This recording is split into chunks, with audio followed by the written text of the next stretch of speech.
Assalamualaikum semua yang mana subscribe. Yang belum subscribe, jangan lupa subscribe. Okey, bersama saya Syaufi Borhanuddin, yang mana hari ini saya berada di Country High Kajang. Okey, saya mendapat orang kata panggilan daripada pihak penjual untuk jualkan tanah beliau. Ada 3 lot total dekat sini. Yang mana saya pijak sekarang ni adalah dia punya reserve road dia. Okey. Jadi dia ada 3 lot. Lot pertama, lot kedua dan lot ketiga.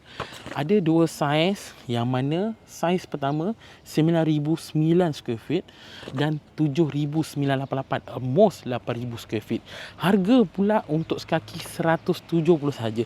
Tanah ni adalah tanah freehold, yang mana Country High Kajang ni very high end place, yang mana VVIP duduk sini. Kalau korang lalu pagi-pagi jogging, korang akan nampak Rolls Royce lah, Bentley lah.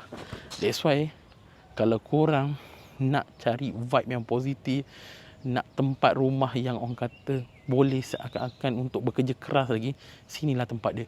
Korang bina banglo dekat sini, korang buat rumah kat sini, korang akan dapat komuniti yang bagus-bagus.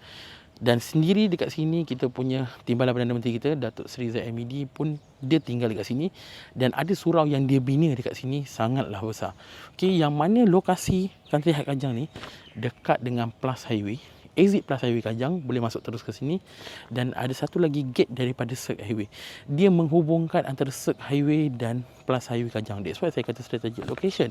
Dan IOI pun tak jauh, IOI Mall City Putrajaya. Hanya lebih kurang dalam 3 km sahaja. Putrajaya, Cyberjaya. Jadi korang jangan lepaskan peluang ni. Sebab apa? Harga sangatlah murah. Freehold, non-bumi, everyone can buy. You just choose which one you want. Kalau you tak nak choose, you nak ambil semua 3 lot, it's not issue. Jadi total dekat sini almost 20,000 square feet untuk you bina banglo you. Jadi jangan lupa hubungi saya, nombor saya, call untuk sesi viewing. Okay.